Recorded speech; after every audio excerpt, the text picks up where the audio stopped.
ಯಾದಗಿರಿ ಜಿಲ್ಲೆಯಲ್ಲಿ ಮುಖ್ಯಮಂತ್ರಿಗಳು ಮೊಟ್ಟ ಮೊದಲನೇ ಬಾರಿಗೆ ಈ ಭಾಗದಲ್ಲಿ ಸಾವಿರಾರು ಕೋಟಿಯ ಮಂಜೂರು ಮಾಡಿ ಇವತ್ತು ಕೇವಲ ಈ ಆರೋಗ್ಯ ಇಲಾಖೆಯಲ್ಲಿ ಸುಮಾರು 440 ಕೋಟಿ ರೂಪಾಯಿಯ ಇವತ್ತು ಅಡಿಗಲ್ಲು ಆಗ್ತಕ್ಕಂಥ ಕೆಲಸ ಇವತ್ತು ಆಗ್ತಾ ಇದೆ. ಮೊಟ್ಟ ಮೊದಲನೇದಾಗಿ ತಮ್ಮೆಲ್ಲರಿಗೂ ಕೂಡ ಯಾದಗಿರಿ ಜನತೆಗೆ ಈ ದೊಡ್ಡ ಪ್ರಮಾಣದಲ್ಲಿ ತಾವು ಸೇರಿ ಈ ಕಾರ್ಯಕ್ರಮವನ್ನು ಯಶಸ್ವಿ ಮಾಡಿದ್ರಿ. ತಮಗೆ ಎಲ್ಲರಿಗೂ ಕೂಡ ಕೈ ಮುಗಿದು ಧನ್ಯವಾದಗಳನ್ನು ಹೇಳ ಬಯಸ್ತೇನೆ. ಯಾಕಂದ್ರೆ ಇವತ್ತು ಯಾವುದೇ ಕಾರ್ಯಕ್ರಮ ಯಶಸ್ವಿ ಆಗಬೇಕಾದ್ರೆ ಇವತ್ತು ಜನರು ಬಹಳ ಮುಖ್ಯ. ಈಗಾಗಲೇ ಸಾಕಷ್ಟು ಮಾತುಗಳನ್ನು ನಮ್ಮ ಹಿರಿಯ ನಾಯಕರಾಗಿರ್ತಕ್ಕಂಥ ಡಾಕ್ಟರ್ ಮಲ್ಲಿಕಾರ್ಜುನ್ ಖರ್ಗೆಜಿ ಅವರು, ಉಪಮುಖ್ಯಮಂತ್ರಿಗಳಾಗಿರ್ತಕ್ಕಂಥ DK ಶಿವಕುಮಾರ್ ಅವರು ಮತ್ತು ವಿಶೇಷವಾಗಿ ಅಜಯ್ ಸಿಂಗ್ ಅವರು ಸಾಕಷ್ಟು ಮಾತನಾಡಿದ್ದಾರೆ. ಇವತ್ತು ಈ 2 ವರ್ಷದ ಅವಧಿಯಲ್ಲಿ ಕಾಂಗ್ರೆಸ್ ಪಕ್ಷ ಅಧಿಕಾರಕ್ಕೆ ಬಂದ ಮೇಲೆ ಸನ್ಮಾನ್ಯ ಸಿದ್ದರಾಮಯ್ಯ ಅವರು ಮುಖ್ಯಮಂತ್ರಿ ಆದ ಮೇಲೆ ಇವತ್ತು ಸಾಕಷ್ಟು ಅಭಿವೃದ್ಧಿ ಕೆಲಸಗಳನ್ನು ನಾವೆಲ್ಲ ಕಾಣ್ತಾ ಇದ್ದೀವಿ.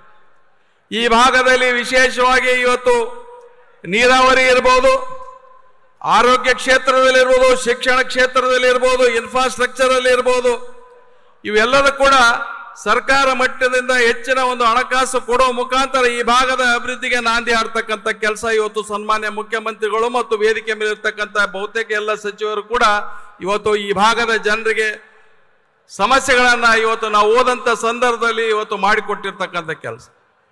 ಇವತ್ತು ನಾವೆಲ್ಲರೂ ಕೂಡ ನೆನೆಸ್ಬೇಕಾಗ್ತದೆ, ಈ ಭಾಗದಲ್ಲಿ ನಾವೆಲ್ಲರೂ ಪುಣ್ಯವಂತರು. ಆರ್ಟಿಕಲ್ 371J ಈ ಭಾಗಕ್ಕೆ ದೊಡ್ಡ ಕೊಡುಗೆಯನ್ನು ಕೊಟ್ಟಿರ್ತಕ್ಕಂಥ ಇವತ್ತು ಯಾವ್ದು ಪಕ್ಷ ಅಂದ್ರೆ ಇವತ್ತು ಕಾಂಗ್ರೆಸ್ ಪಕ್ಷ. ನಾವೆಲ್ಲರೂ ಕೂಡ ತಿಳ್ಕೋಬೇಕಾಗ್ತದೆ ಯಾವ ಪಕ್ಷ ಯಾವ ಪರವಾಗಿ ಇವತ್ತಿದೆ. ಕೇವಲ ಸುಳ್ಳು ಮಾತುಗಳನ್ನು ಹೇಳಿ ಕೇವಲ ಟೀಕೆಯಲ್ಲಿ ತೊಡಗಿರ್ತಕ್ಕಂಥ ಬಿಜೆಪಿ ಸರ್ಕಾರ ಬಗ್ಗೆ ನಾವು ಹೇಳಬೇಕಾಗ್ತದೆ. ಅವ್ರ ಹಿಂದೆ ಸರ್ಕಾರ ಇದ್ದಂತ ಸಂದರ್ಭದಲ್ಲಿ ಎಲ್ಲ ಸಚಿವರು ಲೂಟಿ ಹೊಡೆದು ಜೈಲಿಗೆ ಮುಖ್ಯಮಂತ್ರಿ ಆದಿಯಾಗಿ ಇವತ್ತು ಬಹಳಷ್ಟು ಸಚಿವರು ಜೈಲಿಗೆ ಹೋಗಿ ಇವತ್ತು ಮಾತನಾಡ್ತಕ್ಕಂಥ ನೋಡ್ತೀವಿ.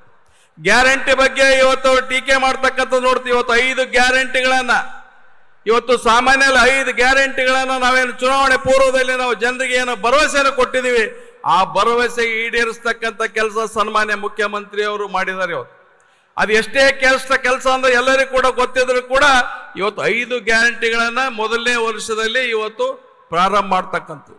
ಅದಕ್ಕಾಗಿ ಇವತ್ತು ಈ ಸಮಯದಲ್ಲಿ ಹೆಚ್ಚು ಮಾತನಾಡದೆ ಇನ್ನು ತಾವೆಲ್ಲರೂ ಕೂಡ ನಮ್ಮ ನೆಚ್ಚಿನ ಮುಖ್ಯಮಂತ್ರಿ ಅವರು ಮಾತು ಆಲಿಸ್ಲಿಕ್ಕೆ ತಾವೆಲ್ಲರೂ ಕೂಡ ಬಂದಿದ್ದೀರಿ. ಅವ್ರಿಗೆ ಹೆಚ್ಚು ಸಮಯ ಕೊಡ್ತಕ್ಕಂಥ ಕೆಲಸ ಮಾಡೋಣ ಅಂತೇಳಿ ಮತ್ತೊಮ್ಮೆ ವೇದಿಕೆ ಮೇಲೆ ಇರ್ತಕ್ಕಂಥವ್ರಿಗೆ ತಮ್ಮೆಲ್ಲರಿಗೂ ಕೂಡ ವಂದಿಸಿ ನಾನು ಮಾತು ಮುಗಿಸ್ತೀನಿ. ಜೈ ಹಿಂದ್, ಜೈ ಕರ್ನಾಟಕ.